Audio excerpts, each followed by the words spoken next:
पर जो सबत तो अलावा जो बाकी त्यौहार ने वो 7 त्यौहार ने। 7 चो पहला त्यौहार जोड़ा है फसह का पर्व, वो असीं तुहानूं सिखा चुके हैं। हालेलुया। और दूसरा पर्व है अखमीरी रोटी का पर्व। अखमीरी रोटी की बहुत ही अहमियत है। अखमीरी रोटी जी है ये पवित्र लोग जोड़े ने, ये शुद्ध लोग जोड़े ने, खुदा के लोग और परमेश्वर खुद जोड़ा है, जो पवित्र परमेश्वर है वो अखमीरी नू पसंद करता है। हालेलुया। वो अखमीरी नू पसंद करता है। सो प्रभु के वचन च ਅਸੀਂ ਜਦੋਂ ਦੇਖਦੇ ਹਾਂ ਲੇਵੀਆਂ ਦੀ ਪੁਸਤਕ उसका पहला 23वां अध्याय उसका पहला और दूसरा पद ਦੇ ਵਿੱਚ ਲਿਖਿਆ ਹੈ ਕਿ ਪਰਮੇਸ਼ਵਰ ਨੇ ਜਿਹੜਾ ਹੈ ਉਹ ਉਹਨਾਂ ਨੂੰ ਤਿਉਹਾਰ ਮਨਾਉਣ ਦੇ ਲਈ ਆਗਿਆਵਾਂ ਦਿੱਤੀਆਂ ਗਈਆਂ। ਪੜ੍ਹੀਏ ਖੁਦਾ ਦੇ ਵਚਨ ਦੇ ਵਿੱਚੋਂ। फिर यहोवा ने मूसा से कहा, इस्राएलियों से क्या है, यहोवा के पर्व जिसका यहोवा के पर्व जिला तुमको पवित्र सभा हाँ जी करने के लिए नियमित समय पर प्रचार करना और नियमित समय पे जिला प्रचार तो करना होएगा।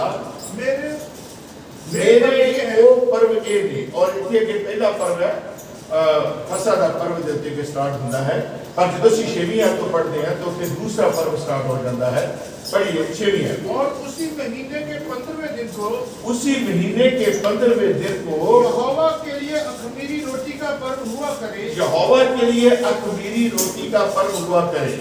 उसमें तुम 7 दिन तक अख़मीरी रोटी खाया ओदे विच तुसी की करना 7 दिन तक अख़मीरी रोटी खाया करना।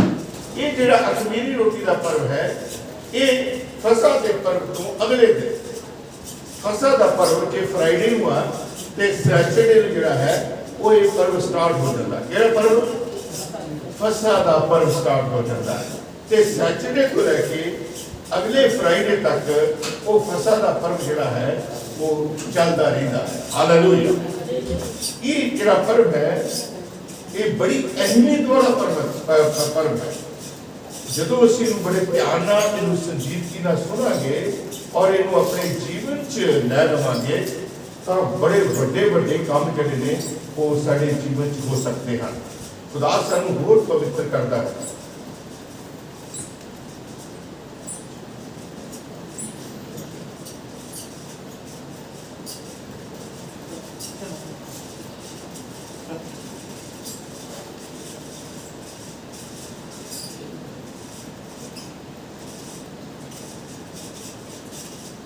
हालेलुया। पढ़िए 6वीं आयत आगे की। और उसी महीने के 15वें दिन को यहोवा के लिए अख़मीरी रोटी का पर्व हुआ करे। उसी महीने के 14वें दिन की है फसह का पर्व। 14वें दिन परमेश्वर ने की क्या सी फसह का पर्व बनाना है, पर उसी महीने के 15वें दिन की करना है अख़मीरी रोटी का पर्व होया करे। अख़मीरी रोटी का त्योहार मनाया जाया करे। हालेलुया। हाँ पढ़िए। उसमें तुम 7 दिन तक अख़मीरी रोटी खाया करना। ओदे विच तुसी की करना है 7 दिन तक की करना अख़मीरी रोटी खाया करना। कितने दिन? 7 दिन अख़मीरी रोटी खानी है। 7 शब्द जेड़ा है ये संपूर्णता को दिखाता है। हालेलुया। संपूर्णता को दिखाता है। 7वां ये जेड़ा 7 वर्ड है ये परमेश्वर नू ही दिखाता है। न्यूमरोलॉजी के मुताबिक 7 दा जिक्र बाइबल दे विच बहुत है। 7 दिन का हफ्ता मतलब कंप्लीशन है, संपूर्ण है, पूरा है। ठीक है जी। और प्रभु के वचन च सत्ता के बारे बड़ा जिक्र है। 7 दीपक के बारे जिक्र है, 7 कटोरिया के बारे जिक्र है, और 7 बवा के बारे जिक्र है, 7 दूता के बारे जिक्र है। हाँ जी। 7 तारिया के बारे जिक्र है, 7 आत्मावां के बारे जिक्र है। बड़ा कुछ सत्य के बारे लिखा गया है।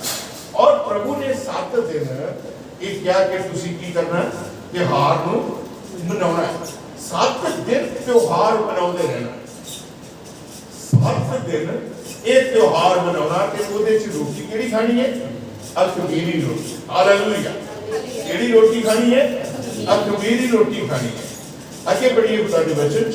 उनमें से पहले दिन तुम्हारी पवित्र सभा हो। ओदे विच सब तो पहला तुहाडी की होवेगी?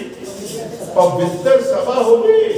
पहला दिन जो तुसी पहले दिन त्योहार मनाओगे उस दिन तुहाडी पवित्र सभा होनी चाहिए है। पवित्र सभा का मतलब है जदों पवित्र लोग मिलके सभा करन तां वो पवित्र होती है। पर जे मिलावट वाले लोग होंगे, गुनाहगार लोग होंगे ते वो दिन दे दिन आण के कह कि असीं त्योहार मनाउंदे आ तां वो पवित्र सभा नहीं रह जाती। क्योंकि पवित्र जे लोग पवित्र होंगे तां उन्हां दी सभा भी पवित्र होएगी। जे असीं लोग ये मुंडे किथे चले गए?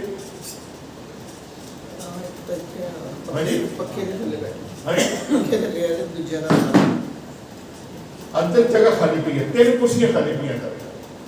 अंदर आ जाओ, अगर एसी के अंदर दूजे किथे ने? किथे? हैं?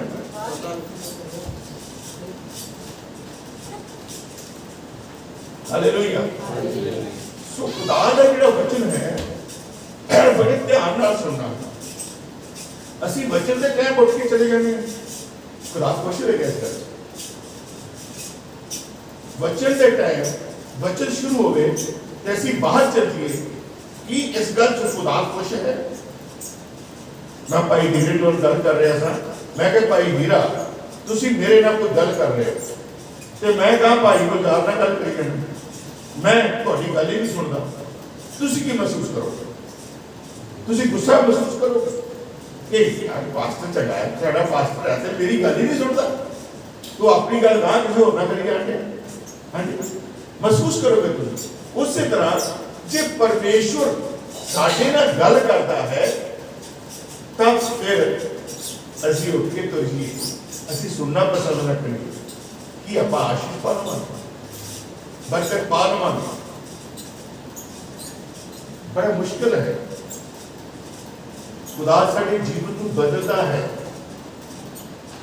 वचन सुना के वचन पिछली बारी असीं देखिया जिशाया दी कॉलिंग किवें होई।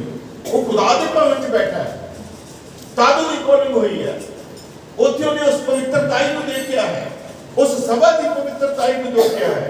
उत्थे सभा दे विच परमेश्वर की हुंदी महिमा उन्हें देखिया है और परमेश्वर विराजमान है उनके सिंहासन पे उसने देखिया है। फरिश्ते ऊंची ऊंची पुकार के पवित्र पवित्र कह रहे ने उस गल को देखिया है। उसने ड्योड़ियां दियां नीहां हिलदियां देखिया है ते वो पुकार उठा है कि प्रभु मैं गुनाहगार हां, मैं अशुद्ध होता वाला मनुष्य हां। किथे होया? खुदा दे भवन च। खुदा दे भवन च संगति करना बड़ा जरूरी है। जेड़े लोग संगति नहीं करते, जे संगत चाहते ने की तरह बैठते नहीं, लाकड़ियां लिया कभी उधर ਨੂੰ ਘੁੰਮ ਲਿਆ ਤੇ ਕਦੀ ਉਧਰ ਨੂੰ ਘੁੰਮ ਲਿਆ। ਪਿੰਡਾਂ ਦੇ ਵਿੱਚ ਇਸ ਤਰ੍ਹਾਂ ਦੇ ਵੀ ਲੋਕ ਹੁੰਦੇ ਨੇ।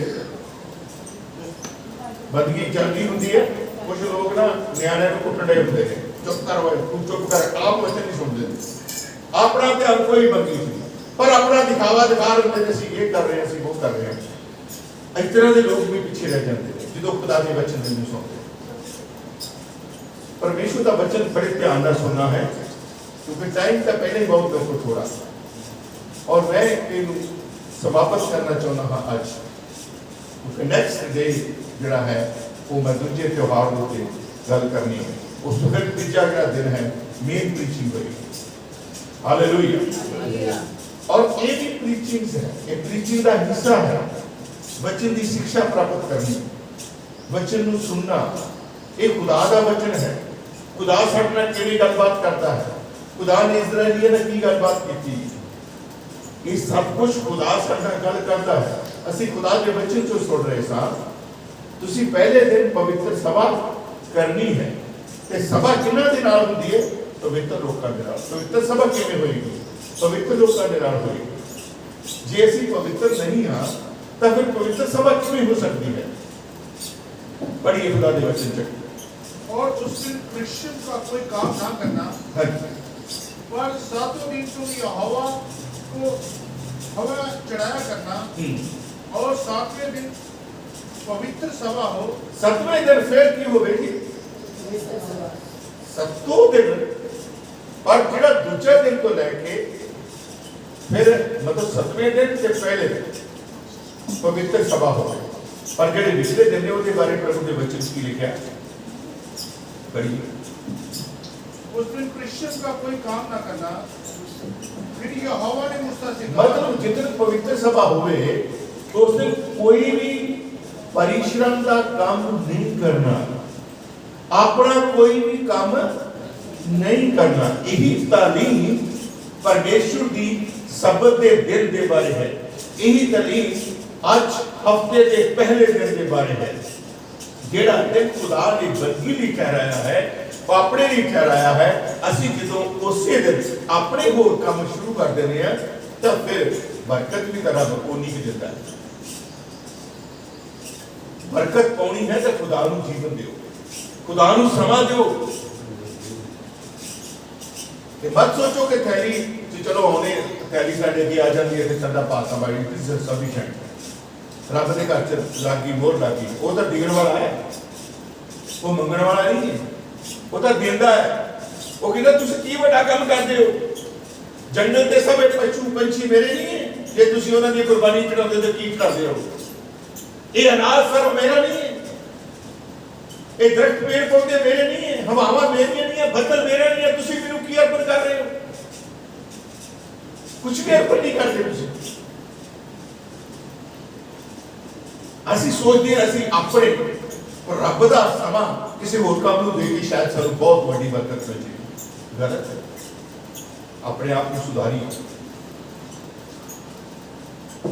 ਪ੍ਰਭੂ ਦਾ ਵਚਨ ਕਹਿੰਦਾ ਉਸ ਦਿਨ ਪਵਿੱਤਰ ਸਭਾ ਹੋਵੇ। ਮੇਰਾ ਗਲਾ ਠੀਕ ਨਹੀਂ ਹੈ, ਖਰਾਸ਼ ਹੋ ਰਹੀ ਬਾਰ-ਬਾਰ, ਜਿਹਦੇ ਕਰਕੇ ਮੈਂ ਥੋੜਾ ਨਮਕ ਪਾ ਕੇ ਤੋਂ ਮੰਗਾਈ ਹੈ, ਚਾਹ ਮੰਗਵਾਈ ਹੈ ਤੇ ਡੋਂਟ ਮਾਈਂਡ।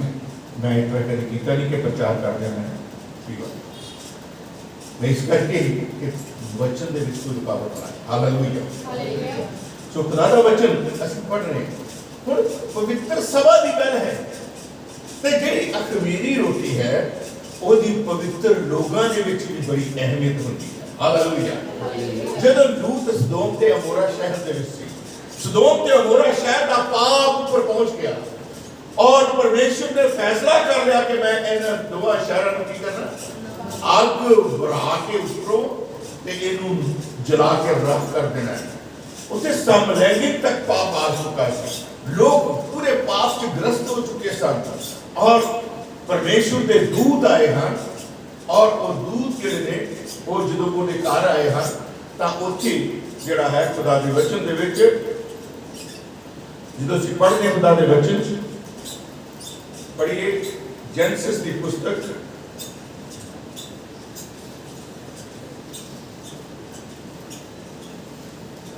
तो 15वां अध्याय उत्पत्ति की पुस्तक उसके 9वें पद को पढ़ना। यहोवा ने उससे कहा, मेरे लिए 3 वर्ष का एक कलोर और 3 वर्ष की एक बकरी और 3 वर्ष का एक मेढ़ा और एक पिंडूक और कबूतर का एक बच्चा ले। इन सबों को लेकर उसने बीच से 2 टुकड़े कर दिया और टुकड़ों को आमने सामने रखकर चिड़ियों के उसने टुकड़े नहीं किए। जब मांसाहारी पंछी लोथों पर झपटे तब अब्राहम ने उन्हें उड़ा दिया। 19वां चैप्टर वो ये पहले तेरा अर्थात जनानियों सदोम अमोरा 19 चैप्टर। सांझ को वे 2 लूत सदोम के पास आए और लूत सदोम के फाटक के पास बैठा था। उनको देखकर वह उनसे भेंट करने के लिए उठा और मुंह के बल झुककर दंडवत कर कहा, हे मेरे प्रभुओं, अपने दास के घर पधारिए और रात भर विश्राम कीजिए और अपने पांव धोइए, फिर भोर को उठकर अपने मार्ग पर जाइए। उन्होंने कहा, नहीं, हम चौक ही में रात बिताएंगे। और उन्होंने उनसे बहुत विनती की, विनती करके उन्हें मनाया। इसलिए वे उसके साथ चलकर उसके घर आए और उसने उनके लिए भोजन तैयार किया और बिना खमीर की रोटियां बनाकर उनको खिलाई। बिना खमीर की रोटियां बनाकर ਜਦੋਂ ਇਹ ਨਿਯਮ ਖੁਦਾ ਨੇ ਅਜੇ ਨਹੀਂ ਦਿੱਤਾ, ਜਦੋਂ ਪਰਮ ਬਣਾਉਣ ਦੀ ਆਗਿਆ ਖਮੀਰੀ ਰੋਟੀ ਦੀ ਨਹੀਂ ਦਿੱਤੀ, ਉਸ ਵਕਤ ਵੀ ਖੁਦਾ ਦੇ ਜਿਹੜੇ ਲੋਕ ਨੇ ਉਹ ਅਖਮੀਰੀ ਰੋਟੀ ਦੀ ਅਹਿਮੀਅਤ ਨੂੰ ਸਮਝਦੇ ਹਨ ਔਰ ਪਵਿੱਤਰ ਲੋਕ ਖੁਦਾ ਦੇ ਦੂਤ ਜਦੋਂ ਦੇ ਘਰ ਵਿੱਚ ਆਏ ਨੇ ਤੇ ਉਹਨਾਂ ਦੀ ਅਖਮੀਰੀ ਰੋਟੀਆਂ ਉਹਨੇ ਤਿਆਰ ਕੀਤੀਆਂ ਨੇ। Hallelujah, hallelujah. ਸੋ ਖੁਦਾ ਦਾ ਜਿਹੜਾ ਵਚਨ ਹੈ ਬਹੁਤ ਅੱਛਾ ਵਚਨ ਹੈ। ਸੋ ਖੁਦਾ ਦੇ ਵਚਨ ਦੇ ਵਿੱਚ ਜਿਹੜਾ ਅਸੀਂ ਪੜ੍ਹ ਰਹੇ ਸੀ ਚੈਪਟਰ ਪਹਿਲਾਂ, ਇਸ ਤੋਂ ਪਹਿਲਾਂ ਸ਼ੁਰੂ ਕੀਤਾ ਸੀ, ਹੁਣ ਉਹ ਪੜਾਂਗੇ। ਉਤਪਤੀ ਦੀ ਪੁਸਤਕ ਉਸ ਦਾ 15ਵਾਂ ਅਧਿਆਇ 9 ਦੀ 9 ਤੋਂ 21।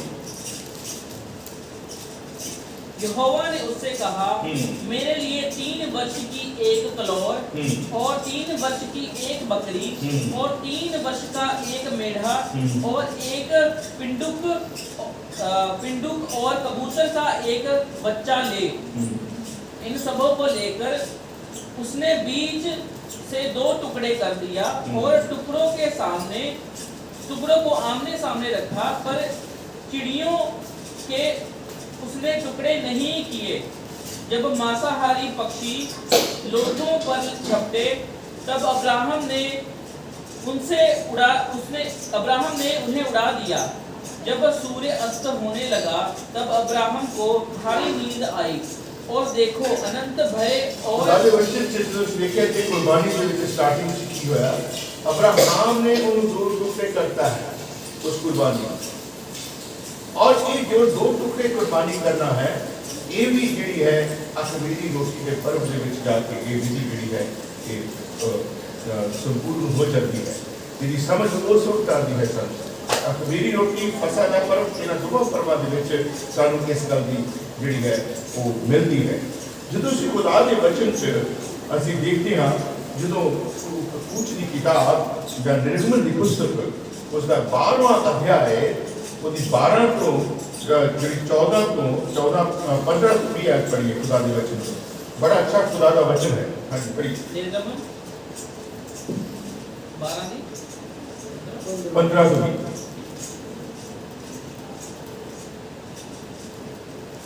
7 दिन तक अखमीरी रोटी खाया 7 दिन तक अखमीरी रोटी खाया करना।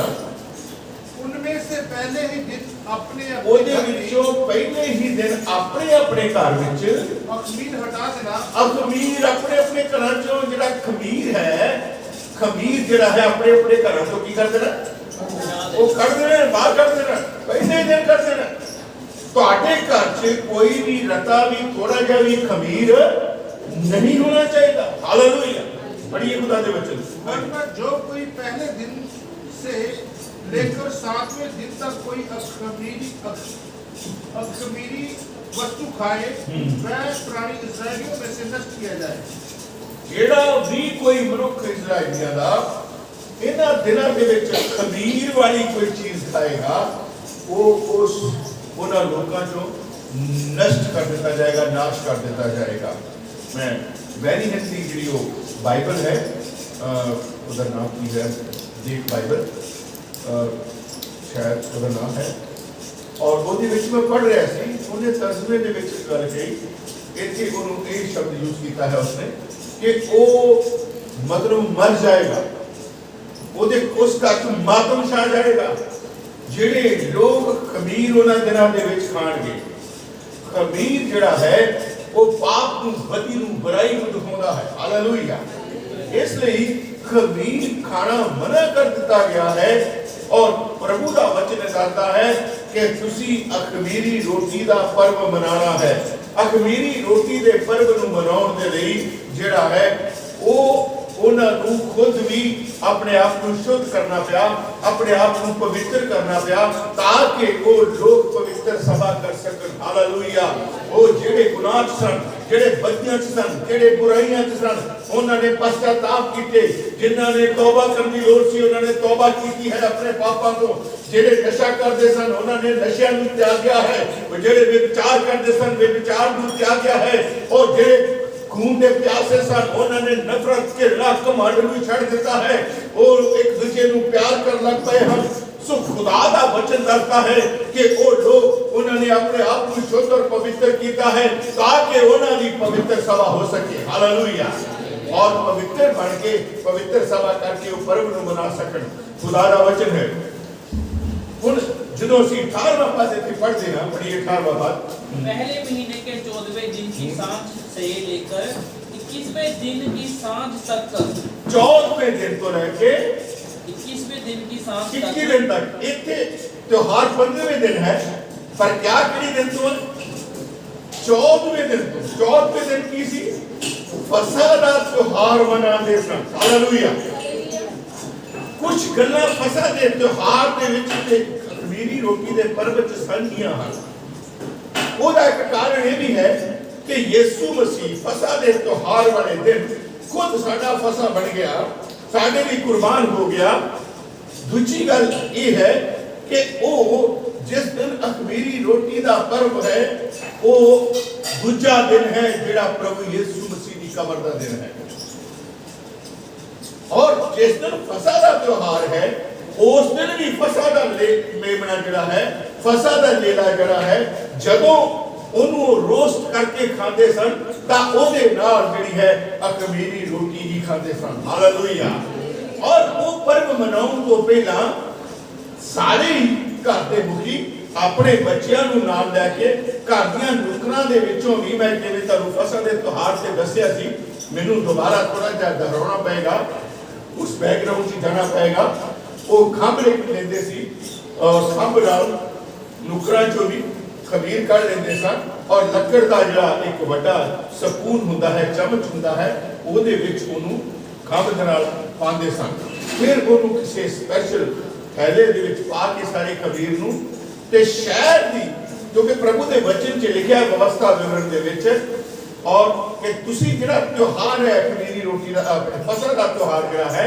वो जिहड़ा त्योहार है वो तुसी कदों मनाना किथे मनाना मैं तुहानू दसांगा जिहड़ी जगह तुसी उत्थे मनाना हर जगह ते वो नहीं मनाया जा सकता ते यरूशलेम एक जगह ठहराई गई जिहदे विच जिथे खुदा दा भवन हुंदा सी उत्थे ही फसह दा त्योहार उस शहर 'ਚ मनाया जाता सी और जिहड़ा उत्थे ये शहर की जिहड़ी वड्डी एक कमेटी हुंदी सी वो एक स्पेशली जगह नीज कर देती सी कि आ जगह है जिथे सारे शहर के लोग अपने घरां दे खमीर सुट्टणगे और उत्थे खमीर नूं सुट के सारे घरां दा खमीर इकट्ठा करके उहनूं अग लगा दी जाती सी सो इस करके खमीर नाल संबंधित अखमीरी नाल संबंधित साडू फसह दे त्योहार तो कुछ गल्लां जिहड़ियां ने सानूं उत्थों ही मिलणीਆਂ शुरू हो जांदियां ने दूजी गल ये है कि जदों फसह का मेमना जिहड़ा रोस्ट हो रहा है जदों वो बलि कर दिता गया है वो सलीब दे दिता गया है तो उस वक्त जदों सलीब दे दिता गया है उधर अपने अपने घरां दे विच लोग जिहड़े ने जिहड़ा लीला उन्होंने ज़बह कीता सी प्रभु दे भवन च जाके ਉਹਨੂੰ ਘਰ ਲੈ ਆਉਂਦੇ ਨੇ ਤੇ ਘਰ ਨੂੰ ਉਹ ਅਨਾਰ ਦੀ ਲੱਕੜੀ ਨੂੰ ਗੱਡ ਕੇ ਉਹਦੇ ਨਾਲ ਟੰਗ ਕੇ ਇਸ ਤਰ੍ਹਾਂ ਕਰਕੇ ਉਹ ਦੋਵੇਂ ਲੱਤਾਂ ਅਗਲੀਆਂ ਤੇ ਪਿਛਲੀਆਂ ਔਰ ਜਿਹੜੀਆਂ ਅਗਲੀਆਂ ਨੇ ਉਹ ਉੱਪਰ ਕਰ ਦਿੰਦੇ ਨੇ ਜਿਵੇਂ ਸਿਰ ਉੱਪਰ ਔਰ ਪੈਰ ਨੀਚੇ ਜਿਵੇਂ ਪ੍ਰਭੂ ਨੂੰ ਸਾਡੇ ਨੂੰ ਵੀ ਸਲੀਬ ਤੇ ਲਟਕਾਇਆ ਗਿਆ ਹੈ ਹਾਲੇਲੂਇਆ ਹੁਣ ਉਹ ਜਿਹੜੀ ਰੋਟੀ ਤਿਆਰ ਕੀਤੀ ਜਾਂਦੀ ਸੀ ਅਖਮੀਰੀ ਰੋਟੀ ਉਹ ਲੋਕ ਜਿਹੜੇ ਤਿਆਰ ਕਰਦੇ ਸਨ ਉਹਨੂੰ ਘਰ ਦਾ ਮੁਖੀ ਤਿਆਰ ਨਹੀਂ ਸੀ ਕਰਦਾ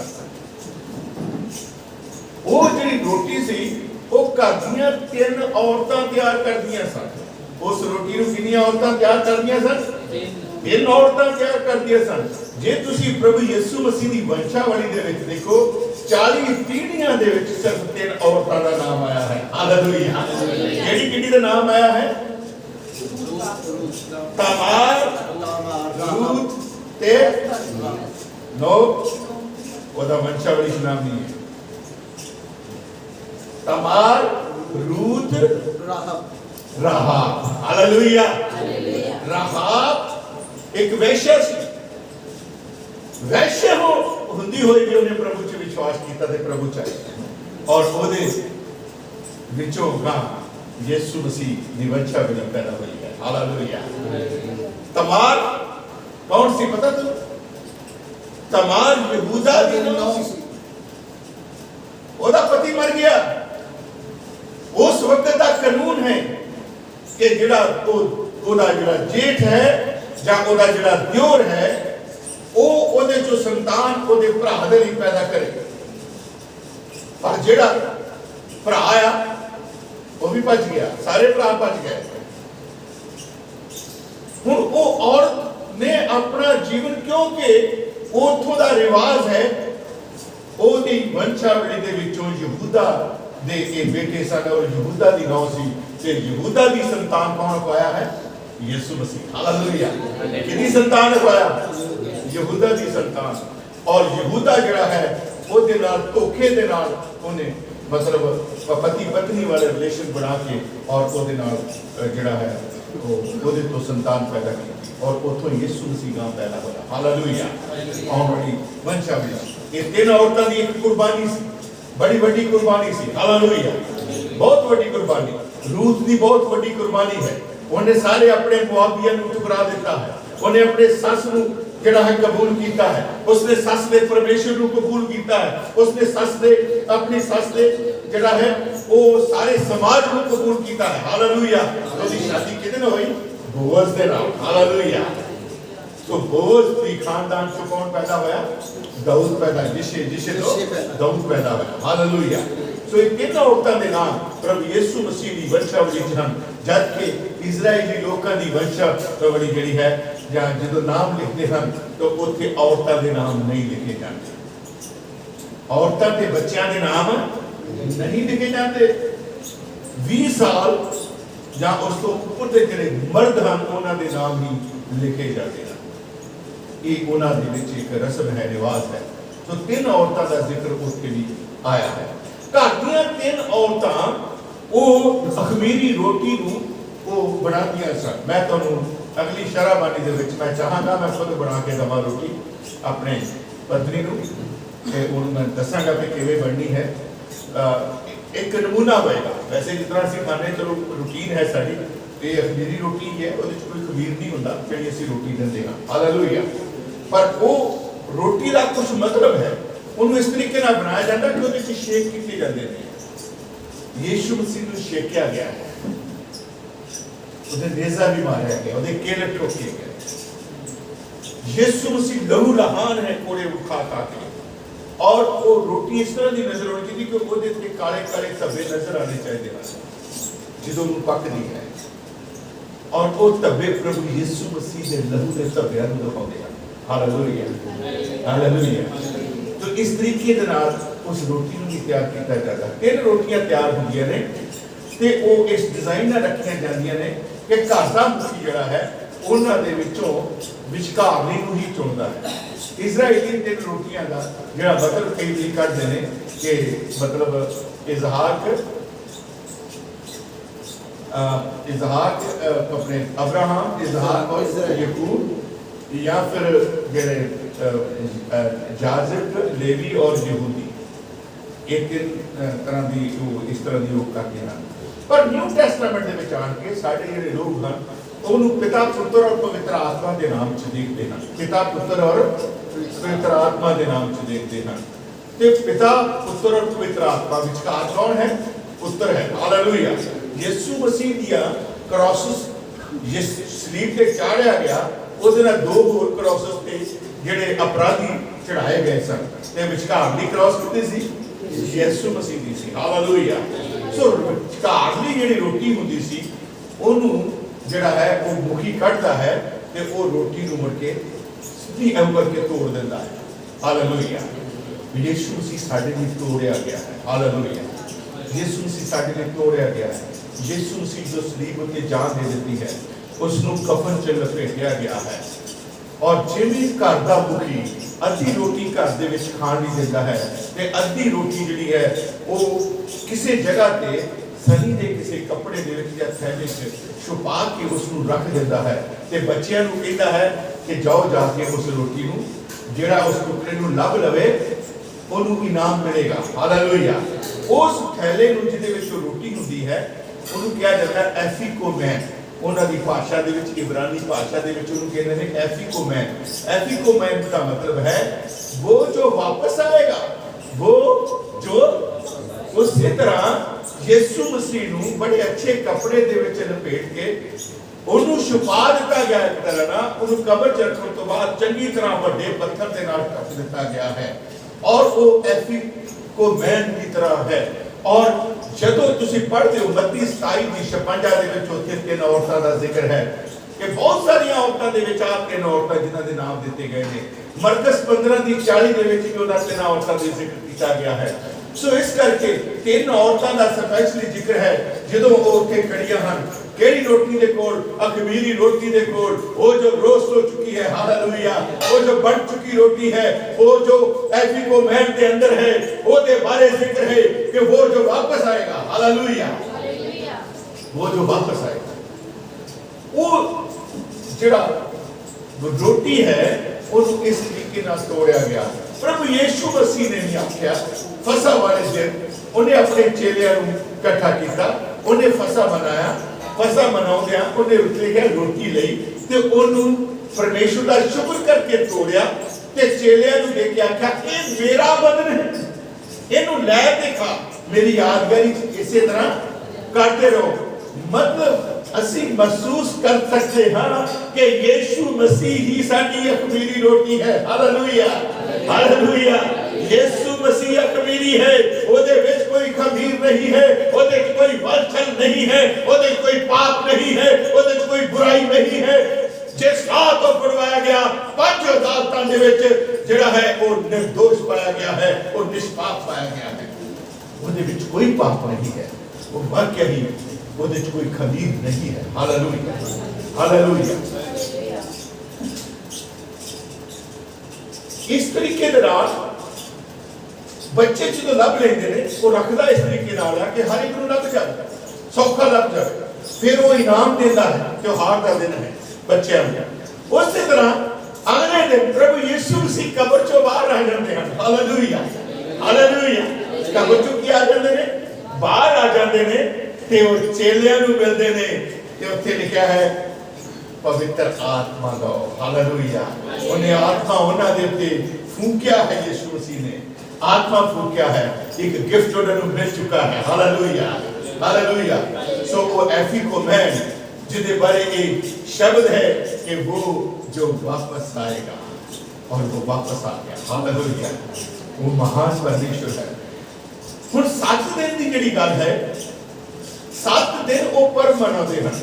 ਜਿਹੜੇ ਵਿਚਲੇ 5 ਦਿਨ ਹਨ ਉਹਨਾਂ 'ਚ ਉਹ ਆਪਣਾ ਕੰਮਕਾਰ ਕਰ ਸਕਦੇ ਹਨ, ਪਰ ਪਹਿਲਾ ਦਿਨ ਤੇ ਆਖਰੀ ਦਿਨ ਕੋਈ ਕੰਮਕਾਰ ਉਹ ਨਹੀਂ ਕਰ ਸਕਦੇ। ਖੁਦਾ ਦਾ ਹੁਕਮ ਜਿਵੇਂ ਹੁੰਦਾ ਹੈ ਐਸ ਇਟ ਇਜ਼ਰਾਈਲੀਆਂ ਤੇ ਲਾਗੂ ਹੁੰਦਾ ਹੈ, ਤੇ ਜੇ ਇਜ਼ਰਾਈਲੀ ਉਸ ਖੁਦਾ ਦੇ ਹੁਕਮ ਨੂੰ ਮੰਨਦੇ ਸਨ ਤਾਂ ਅੱਜ ਦੇਖੋ ਖੁਦਾ ਦਾ ਵਕਤ ਇਜ਼ਰਾਈਲ ਦੇ ਜਾ ਕੇ ਦੇਖੋ ਤੇ ਉਹਦੇ ਲਾਗੇ ਲਾਗੇ ਦੇ ਅਰਬ ਕੰਟਰੀ ਜਿਹੜੇ ਨੇ ਮੁਸਲਮਾਨ ਕੰਟਰੀਜ਼ ਉਹਨਾਂ ਨੇ ਵੀ ਕੋਲ ਜਾ ਕੇ ਦੇਖੇ ਤੁਹਾਨੂੰ ਫਰਕ ਪਤਾ ਲੱਗ ਜਾਏਗਾ ਕਿ ਆਸ਼ੀਸ਼ ਪਾਏ ਹੋਏ ਲੋਕ ਕੌਣ ਨੇ। ਇਜ਼ਰਾਈਲ ਚੈਂਟਰ ਕਰੋਗੇ ਤੁਹਾਨੂੰ ਸਵਰਗ ਦੀ ਨਹੀਂ ਲੱਗੇਗਾ, ਪਰ ਜਿਹੜੇ 4 ਸਵੇਰੇ ਮੁਲਕ ਨੇ ਜਿਹੜੇ ਆਪਣੇ ਸੀਰੀਆ ਵਗੈਰਾ लेबनान का तुम देखोगे उजाड़ बयाबान खंडर मतलब तबाही तबाही हो चुकी, शहर बर्बाद हो चुके हैं उन्होंने देशों के विच, मतलब इतने बुरे हालात हैं। पर जिहड़ा इजराइल है साडे इंडिया के किसान भी उत्थे जाते हैं अच्छा बीज लैके आउंदे हैं। हालेलुया। भारत दे विच बहुत सारा इजराइल दे विचों जिवें अंगूर की खेती जिहड़ी है ओहदा बीज भी साडे भारत विच साडे किसान लेके आएगा, साडी सरकार की मदद नाल।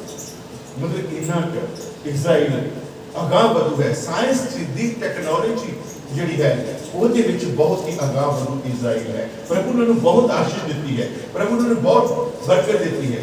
किन्ने पूरी दुनिया के किन्ने मुल्क हैं और सब के लिए एक बैंक बनया हुआ है जिसको कहते हैं वर्ल्ड बैंक।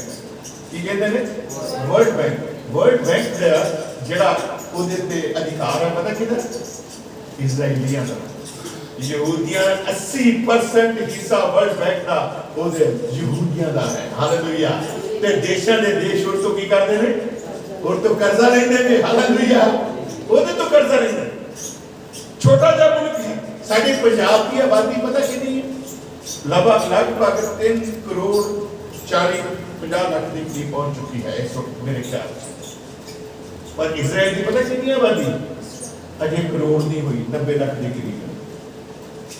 90 लाख की आबादी है सारी, कितना बड़ा मुल्क है, पर पूरी दुनिया के देश उसको डरते और तो पंगा लैन तो डरते। इंद्र खुदा ने उन्हें शक्तिशाली बनाया क्योंकि खुदा की चुनी हुई कौम है। जे वो त्योहारां नूं मनदे, जे परमेश्वर के कानूनां नूं नियमां नूं मनदे ते रब ने उन्हां नूं बरकत भी दित्ती। पर अज साडे विच इस तरह के हालात ने कि असीं खुदा के नियमां नूं भी मनना चाहुंदे हां ते अपने काम भी उन्हां दिनां च करी जांदे हां, उन्हां दिनां च अपने काम भी करी जांदे हां। ये गलत है। प्रभु का वचन, मैं 7 दिन की गल कर रहा, 7 दिन पर मनाने का एक ही मतलब है कि 7वें दिन जदों फसह तो बाद जदों इजराइल कौम निकली आतों तां समुंदर नूं उसे दिन उन्होंने क्रॉस नहीं किया, उन्होंने समुंदर नूं क्रॉस करने तक 7 दिन लग गए। 7वें दिन समुंदर नूं जाके उन्होंने लोगों ने क्रॉस किया। और जेड़े इजराइली त्योहार मनाते हैं वो 7वें दिन एक उन्होंने एक प्रथा है, वो कटोरे च पानी लैके भी उंडेलते हैं। उन्हों का मतलब यही होता है कि इजराइल के विच जो असीं मिस्र दे विच सां, असीं बड़ी दुख च सां, असीं बड़ी तकलीफ च सां, असीं रोगां बीमारियां च सां, असीं बुत प्रस्ती च चले गए, असीं बदियां ते बुराइयां च भी चले गए, असीं और साडी मेहनत का सानू इंतजाम नहीं सी मिलता, असीं तंगी च दिन गुजारे। ओ जड़े नमक वाले आंसू असीं उत्थे बहाए सन, और कटोरे दी राही असीं उन्होंने ढेर देना। एक गल तां ये हुंदी है, फिर 7वें दिन वो अपने मुर्दियां नूं भी याद करते होंदे सन ते मुर्दियां दी वो प्रार्थना करते होंदे सन। हालेलुया। 7वें दिन इस तरीके दे नाल जिहड़ा है वो अपने त्योहार नूं मनाउंदे हुंदे सन। तो प्रभु दा जिहड़ा वचन है, जदों रात नूं भोजन वो छकते सन, मैं तुहानूं इहदे बारे वैसे दस चुका, मैं सिर्फ जिहड़ा अखमीरी रोटी के बारे ही दसना चाहुंदा। तो फसह के बारे, फसह की रोटी जो खाई जाती सी तो वो रोटी दे विच 6 जिहड़ियां बॉल्स कटोरियां हुंदियां सन, 6 कटोरियां, और वो 6 कटोरियां दे विच एक दे विच शंख बोन नां दी उस लेले नूं रोस्ट कीते होए दी हड्डी ते मांस दा टुकड़ा हुंदा सी। ਉਹਦੇ ਵਿੱਚ 3 कटोरियां ਦੇ ਵਿੱਚ कड़वा साग पत्ता, कड़वा साग पत्ता 3 कटोरियां एक च रोस्टेड एग हुंदा सी और एक मिठा बना के रखा हुंदा सी। वो जिहड़ा कड़वा साग पत्ता है वो मिस्र की गुलामी च रह के उन्हां दे जीवन च ਜਿਹੜੀ कड़वाहट सी ते ਜਦੋਂ वो बाद ਵਿੱਚ भी लगातार मनाउंदे आ रहे ने ते पापां ते बदियां ते बुराइयां की कड़वाहट जिहड़ी है ਉਹਨੂੰ महसूस करके वो आंसू बहाउंदे ने। एक प्याला एक गिलास लागे पिया हुंदा जिस च पानी हुंदा जिहड़ा नमक वाला पानी, और वो पानी इस गल नूं दिखाउंदा। और फिर जदों वो मिठा खांदे ने ते वो दा मतलब ये हुंदा है कि हुण वो साडी कड़वाहट जिहड़ी है वो मिठास विच बदल गई है। Hallelujah, hallelujah. वो जिहड़ी शंख बोन है ਉਹਨੂੰ ਉਹਨਾਂ ਦੀ ਭਾਸ਼ਾ ਚ ਜ਼ਰੋਆ ਕਹਿੰਦੇ ਹਨ। ਜ਼ਰੋਆ ਦਾ ਮਤਲਬ ਹੈ, ਜਦੋਂ ਅਸੀਂ ਯਸ਼ਾਇਆ ਦੀ ਪੁਸਤਕ ਦਾ ਪੜ੍ਹਦੇ ਹਾਂ 53 ਬਾਬ ਦੀ ਪਹਿਲੀ ਆਇਤ, ਤਾਂ ਉੱਥੇ ਇੱਕ ਸ਼ਬਦ ਆਉਂਦਾ ਹੈ ਭੁਜਬਲ, ਪਰਮੇਸ਼ਵਰ ਦਾ ਭੁਜਬਲ। ਭੁਜਬਲ ਜ਼ਰੋਆ ਦੀ ਜਗ੍ਹਾ ਤੇ ਜਿਹੜਾ ਹੈ ਉਹ ਸ਼ਬਦ ਜਿਹੜਾ ਸਾਨੂੰ ਹਿੰਦੀ ਦੀ ਬਾਈਬਲ ਚ ਮਿਲਦਾ ਹੈ, ਉਹਨੂੰ ਕਈ ਅੰਗਰੇਜ਼ੀ ਦੀਆਂ ਬਾਈਬਲਾਂ ਨੇ ਇਸ ਤਰ੍ਹਾਂ ਤਰਜਮਾ ਕੀਤਾ ਹੈ ਕਿ hand of God, hand of God. पर ਜਦੋਂ ਯਹੂਦੀਆਂ ਦੇ ਜਿਹੜੇ ਉਹਦੇ ਧਰਮ ਸ਼ਾਸਤਰ ਹਨ ਉਹਨਾਂ ਦੇ ਵਿੱਚ ਜੋ ਜ਼ਿਕਰ ਹੈ ਉਹ ਇਸ ਤਰੀਕੇ ਨਾਲ ਦੱਸਦਾ ਹੈ ਕਿ ऑल क्रिएशन सारी की सारी सृष्टि उस भुजबल के द्वारा यानी कि उस जरोआ के द्वारा यानी कि शंख बोर्ड के द्वारा वो सारी की सारी सृष्टि रची गई है। Hallelujah hallelujah. और वही उद्धार करता है और वही मिस्र की गुलामी से छुड़ाने वाला है। हालेलुया। वही मिस्र की गुलामी से छुड़ाने वाला है और वो शंख बोर्ड वो लेने की है, मेमने की है और वो मेमने को रिप्रेजेंट करती है कि ये सब कुछ मेमने के द्वारा हुआ। अगर फसह का त्योहार बाइबल में से निकाल दो तो बाइबल की समझ आनी मुश्किल हो जाएगी, क्योंकि फसह में सब कंसीव हो जाता है। जैसे क्रिएशन सारी सृष्टि की रचना, एक्सोडस आकूच करना, मिस्र की गुलामी से निकलना, वो भी उसी में आ जाता है।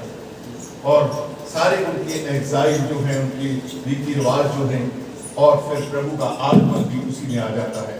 तो ये सारी बातें वो एक जरोआ में, एक फसा में वो कंसीव हो जाती हैं, उसके अंदर मिल जाती हैं।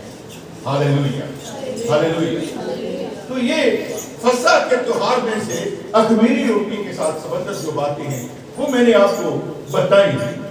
तो प्रभु का वचन हम फिर पढ़ेंगे खुदा के वचन से, जो कूच की किताब है उसका 12 की 18 पढ़िए।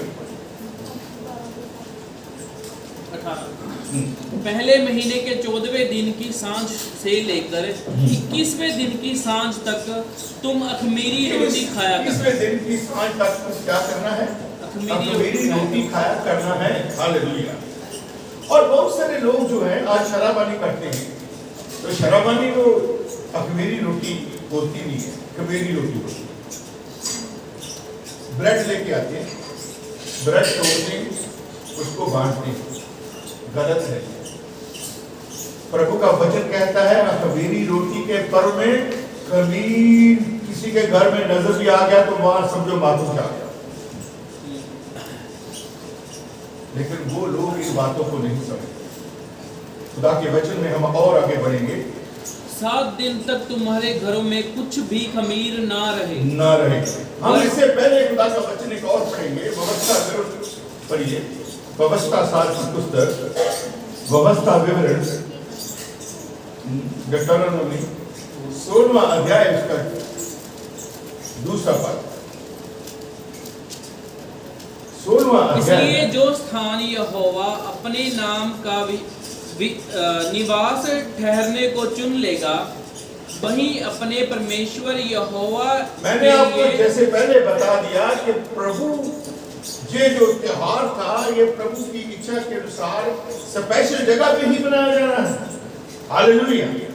तो हाँ, तो ये तो इस बात को दिखाता है। लेकिन अभी जो समय है, जो न्यू टेस्टामेंट का समय है, इसमें भी जो है ये बात हमें पता चलती है कि फसह का त्योहार जो है उसी दिन से ही अख़मीरी रोटी का पर्व स्टार्ट हो जाता था। जब हम लूका की अंजील उसका 22वां अध्याय उसके पहले पद और 7वें पद को पढ़ते हैं, पढ़िए खुदा के वचन से। लूका 22 की पहली और 7वीं। अख़मीरी रोटी का पर्व जो फसह कहलाता है। अख़मीरी रोटी का पर्व जो फसह कहलाता है। आगे बढ़िए। और महायाजक और शास्त्री इस बात की खोज में थे। चलो 7वीं आयत पढ़िए। तब अख़मीरी रोटी के पर्व का दिन आया, जिसमें फसह का मेमना बलि करता अवश्य था। जिसमें फसह का मेमना बलि करना अवश्य था।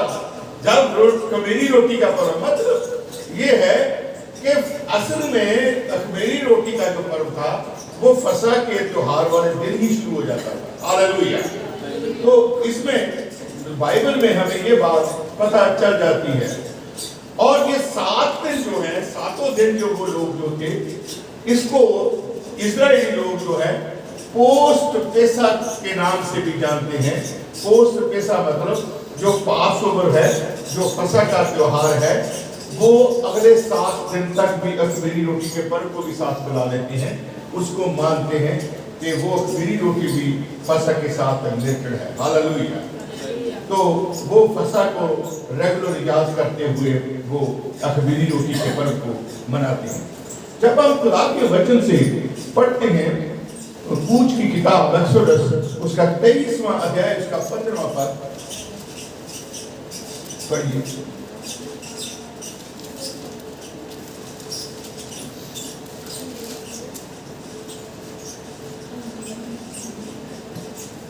अख़मीरी रोटी का पर्व मनाना, उसमें मेरी आज्ञा के अनुसार अबीब महीने के नियत समय पर 7 दिन तक अख़मीरी रोटी खाया करना, क्योंकि उस महीने में तुम मिस्र से निकल आए थे।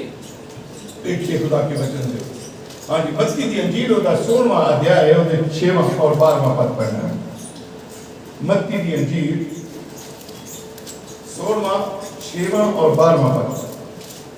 यीशु ने उनसे कहा, देखो फरीसियों और सदूकियों के खमीर से चौकस रहना। देखो फरीसियों और सदूकियों के खमीर से चौकस रहना।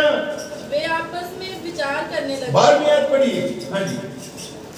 तब उनको समझ में आया कि उसने रोटी के खमीर से नहीं, रोटी के खमीर से नहीं, पर फरीसियों और सदूकियों की शिक्षा से और चौकस फरीसियों सदूकियों की शिक्षा जो बुरी शिक्षाएं थी, उनके बुरे व्यवहार थे, वो घमंडी लोग थे और उनसे बचने के लिए कहा था।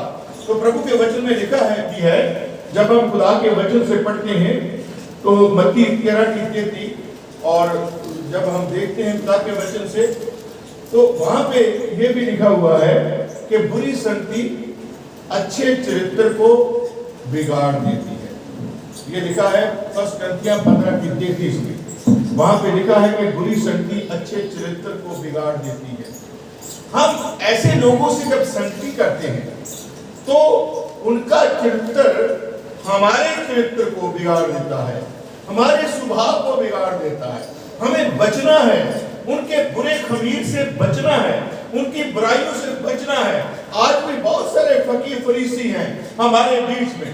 हम एक बात आजकल महसूस कर रहे हैं कि जैसे कोविड-19 शुरू हुआ, चाइना से आया था, एक वायरस आया था और फैलता जा रहा था और मौतें हो रही थी, महामारी चल रही थी, वैसे ही एक प्रभु के लोगों में एक इन्फेक्शन आया है। वो आया है अफ्रीकन कंट्री से और वो पंजाब के डेरों में पहले घुसा और फिर उनके बीच में से छोटे छोटे बहुत सारे प्रॉफिट्स में घुसा, पास्टर लोगों में घुसा और आज बहुत सारे सेवक लोग खुदा के वचन की गहराई को भूल गए, वचन को भूल गए। बस इतना ही रह गया है कि दुष्ट आत्माएं निकालनी है या किसी के वीजे के लिए प्रार्थना करनी है या किसी के पासपोर्ट के लिए प्रार्थना करनी है, किसी के कर्जा चुकाने के लिए प्रार्थना करनी है। यही सब कुछ रह गया है और कुछ नहीं है। और शिक्षा दी ही नहीं जाती। जो डेरों के बड़े बड़े हेड हैं वो भी गलत शिक्षा दे रहे हैं, बाइबल का पता ही नहीं है, वचन का ज्ञान ही नहीं है। इसीलिए हमने ये सेमिनार स्टार्ट किए हैं पास्टर्स के, ताकि पास्टर लोगों को के पास सही वचन पहुंचे, वो लोग जो हैं वो बेदार हों, उनकी कलीसिया में आत्मकता है, उनकी कलीसियाओं में बेदारी आ जाए। अभी हम लोगों ने यही प्रोग्राम स्टार्ट किया। मैंने रात फोन किया पास्टर एसोसिएशन जो जलंधर की है ना, बड़ी पुरानी पास्टर एसोसिएशन है, यूनाइटेड पास्टर एसोसिएशन, उनके प्रधान को भी किया था। उन्होंने भी कहा कि मैं सलाह करके बिशप साहब आपको बताता हूँ, यहाँ पर भी शुरू कीजिए जलंधर में भी। तो हम चाहते हैं कि हम पास्टर लोगों को बचाएं, वो बचे, वो आत्मक बने, वो वचन के ज्ञान में बढ़ते चले जाएं। तो ये हमारा एक प्लान है बहुत बड़ा। क्यों? क्योंकि बुरी शक्ति अच्छे चरित्र को बिगाड़ देती है। थोड़ा सा खमीर प्रभु के वचन में लिखा है सारे भुने हुए आटे को क्या कर देता है? खमीरा कर देता है। थोड़ा सा खमीर सारे भुने हुए आटे को खमीरा कर देता है। जब हम खुदा के वचन से पढ़ते हैं, पढ़िए खुदा के वचन से,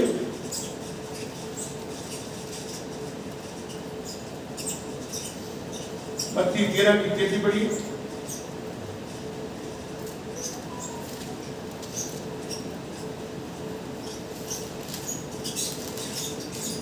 उसने एक और दृष्टांत उन्हें सुनाया, स्वर्ग का राज्य खमीर के समान है, जिसको किसी स्त्री ने लेकर 3 परेसी आटे में मिला, पसेरी आटे, 3 तीन पसेरी आटे में मिला दिया, और होते होते वह सारा खमीर हो गया। देखिए खुदा का वचन। तो आगे हम और पढ़ेंगे खुदा के वचन से व्यवस्था विवरण उसका 8वां अध्याय उसका 16वां पद पढ़िए। व्यवस्था विवरण उसका 8वां अध्याय उसका 16वां पद पढ़िए। और तुझे जंगल में मंत्रा खिलाया, और तुझे जंगल में क्या खिलाया? मन्ना खिलाया। मन्ना खिलाया। जब जो 9 बवा आ चुकी थी, जब मिस्र की गुलामी में थे इस्राएली लोग, तो वो बार बार उनको कह देते जाओ, फिर मना कर देते थे। वो बहुत घमंडी लोग थे, बहुत सख्त थे वो लोग, बड़ी इनको बड़े लोग थे, फिर मना करते नहीं जाने देना। और 10वीं बवा उनके ऊपर आई, पहलौठों की मौत। और पहलौठों की मौत से इस्राएलियों के परौठे जो थे वो बचे कैसे? फसह के मेमने के लहू के द्वारा। हालेलुया। उन्होंने लेले का लहू अपने घरों के बाद लगा लिया और उनके पहलौठे बच गए, उनके पहलौठे बच गए। तो उनका घमंड बुरी शक्ति अच्छे चरित्र को बिगाड़ देती है। वो इस्राएलियों में भी आ चुका था, आज भी आओ। अभी तक भी मेरी भांजी, मेरी बड़ी बहन की बेटी अभी इस्राएल से होके आई है, उसने मुझे बताया कि यहूदी लोग बहुत घमंडी थे। तो उसके बाद मैंने बाइबल में स्टडी किया, वाकई वो घमंडी थे। उनका घमंड वहां से साफ साफ आया था। इसलिए जब वो जंगल में ही थे, तो प्रभु का वचन हमें बताता है, 8 की 16 फिर पढ़िए। जंगल में थे तो क्या प्रभु ने क्या कहा उनको? जिसे तुम्हारे पुरखा जानते भी नहीं थे, इसलिए कि वह तुझे नम्र बनाए। उसने तुम्हें मन्ना खिलाया, जिसको तुम्हारे पुरखा जानते भी नहीं थे, ताकि तुम्हें क्या बनाए? नम्र बनाए। क्योंकि वहां से वो घमंडी होकर निकले, ताकि वो तुम्हें क्या करे? वो बनाए, नम्र बनाए।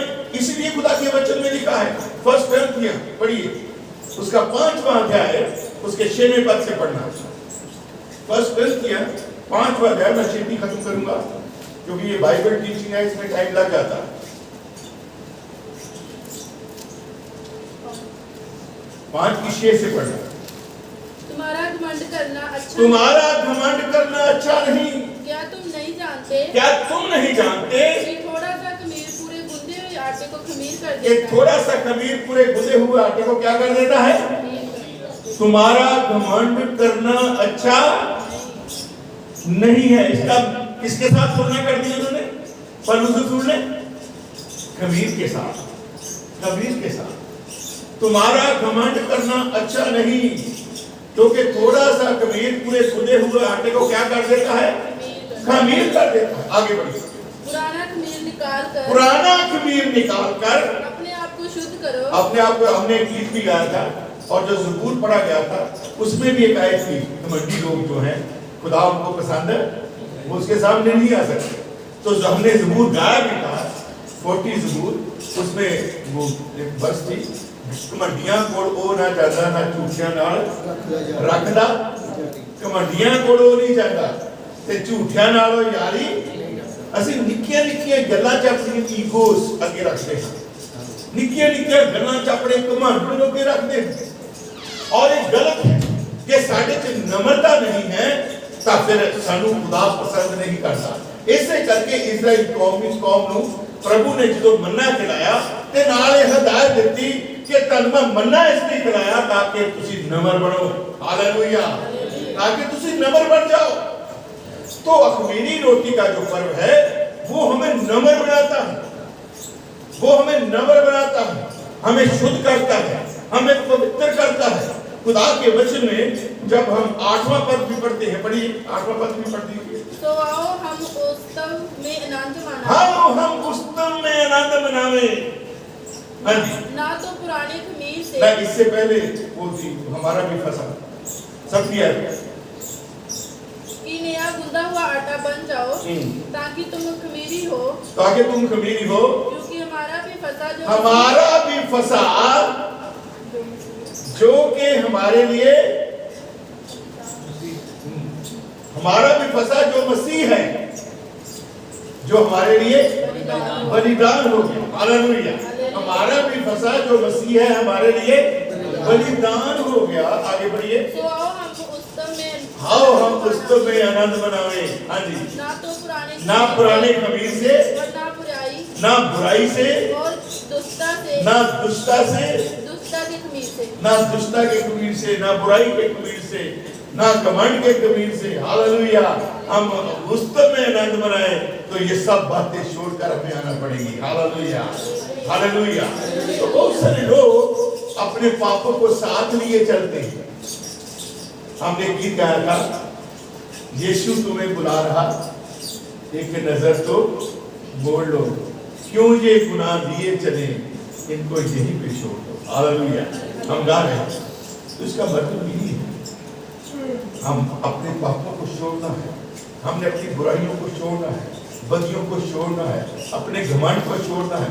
खुदा का वचन आगे भी बहुत सारा वचन है, वो खुदा के वचन में यही वचन जो है मैं लास्ट में आपको बताता हूँ कि देखिए खुदा के वचन से प्रभु का वचन, यीशु मसीह सलीब पर तोड़ा गया, उसको रखा गया है उसी एफिको में, वो बैग के अंदर, उस कब्र के अंदर जिसको हालेलुया, और जैसे वो रोटी थी जिसको एफिको में बैग के अंदर रखा जाता था, और जिसका मतलब होता था वो जो वापस आएगा, वो जो वापस आएगा। और प्रभु ने उस वक्त इस्राएलियों को ये हदायत दी कि तुम्हारी पीढ़ी पीढ़ी में ये त्योहार हमेशा मनाया जाए और ऐसा ही करते रहना। और यीशु मसीह ने भी कहा कि मौत तक ऐसा ही करते रहना। हालेलुया। जब उसने रोटी ली और उसको तोड़ा, प्रभु का शुक्र करके और अपने शिगिर्दों को देकर कहा, ये नए नियम का मेरा बदन है, इसे लो और खाओ। उसने ये भी कहा कि स्वर्ग से उतरी हुई रोटी मैं हूँ। हालेलुया। स्वर्ग से उतरी हुई रोटी मैं हूँ। तो वो रोटी जो मेरी रोटी है वो स्वर्ग से उतरी हुई, वो हमारा प्रभु यीशु मसीह है। और इसीलिए जब हम पौलुस रसूल की शिक्षा को देखते हैं तो वहाँ पे लिखा है, हालेलुया, वहाँ पे लिखा है, जब हम फर्स्ट ग्रंथियाँ 11वां अध्याय उसका 28 और 29 पढ़ते हैं तो लिखा है कि जो कोई भी इसमें शामिल होना चाहता है वो अपने आप को जांच ले। जैसे वो लोग अपने घरों की सफाई करते थे, जानते थे कि कहीं हमारे घर में कोई खमीर न रह जाए तो उसको निकालते थे और उसको जलाया जाता था। इसी तरह हमारे पाप जो है उनको सलीब पर यीशु लेकर वो उसने पापों को जला दिया है। हालेलुया। उसने पापों को जला दिया है, जैसे खमीर जलाया जाता था, हमारे पाप जो है वो खत्म हो गए। हालेलुया। यीशु ने अपने सलीब पर ले लिए थे। उसी रीत से जो है वो यही कहते हैं कि हर इंसान अपने आप को जांचे। हालेलुया। और जो नहीं जांचते, जो बिना जांचे शराबानी में शामिल होते हैं, बिना जांचे उस रोटी को लेते हैं और अंगूर के रस को लेते हैं, उन पर सजा आ जाती है। कई बार बहुत उसी में लिखा हुआ है कि इसी कारण पर तेरे तुम में से रोगी और कमजोर हो गए हैं, और कुछ लोग जो हैं वो मर भी गए, कुछ मर भी गए, कईयों को मौत की सजा भी मिल चुकी है। इसलिए जब शराबानी में हम शामिल होते हैं तो हमें जांचना है, अपने आप को जांचना है। आज जांचने का वक्त है, अपने आप को शुद्ध करने का वक्त है। हमें नहीं पता हमारा प्रभु उसका आगमन कब होगा, क्योंकि निशानियां यही बता रही हैं कि प्रभु हमारा बादलों पर आने वाला है, वो हमें ले जाएगा। हमें तौबा करने का फिर वक्त भी नहीं मिलेगा, हमें अपने पापों को छोड़ने का वक्त भी नहीं मिलेगा। हम जमीन पर छोड़ दिए जाएंगे ताकि वो जो महान पीड़ाओं का समय शुरू होगा उसके बाद उसको हम झेलें। हम पर बहुत दुख आएंगे, बहुत तकलीफें आएंगी। अगर उनसे बचना है तो प्रभु के साथ आगमन में जाने की तैयारी कीजिए, और तैयारी करने के लिए अपने आप को शुद्ध कीजिए। हमें वैसा बनना है जैसा हमारा प्रभु शुद्ध था, वैसा ही बनना है। अखमीरी रोटी की नहीं, शुद्ध होना है, पवित्र होना है। आइए दुआ में जाएंगे। Praise God. खुदा बहुत अच्छा है।